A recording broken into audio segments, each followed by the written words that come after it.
पाण्याची लाईन कशी दिली हे सगळं तुम्ही काल दाखवलेलं आहे।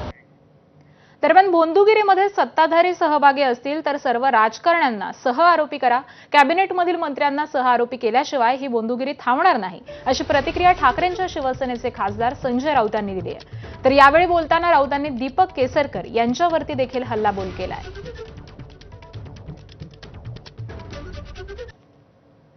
जर या महाराष्ट्रामध्ये अशी भोंदूगिरी बुवाबाजी फोफावत असेल आणि त्यात आमचे सत्ताधारी सहभागी होत असतील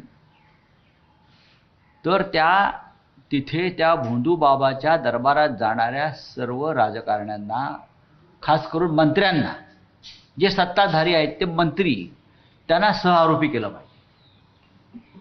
बाकी इतर सोडून द्या, सामान्य जनता किंवा इतर, पण जे मंत्री आहेत, जे सत्तेवर आहेत, जे कॅबिनेटमध्ये आहेत देवेंद्रजींच्या, त्यांना सहआरोपी केल्याशिवाय या राज्यातली भोंदूगिरी बुवाबाजी थांबणार नाही।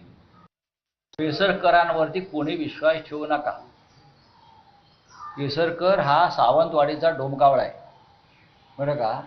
त्यांच्यावरती विश्वास ठेवू नका। महाराष्ट्राच्या सरकारमध्ये असल्यापासून त्यांना या गोष्टीचा नाद आहे। ते अनेक जंगलामध्ये जाऊन विधी करतात असे त्यांचे सहकारी सांगतात।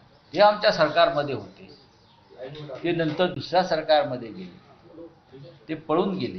हे सगळं जरी खरं असलं तरीही ज्यांना या गोष्टीचे छंद होते त्याचा एक गट एकत्र झाला आणि ते बाहेर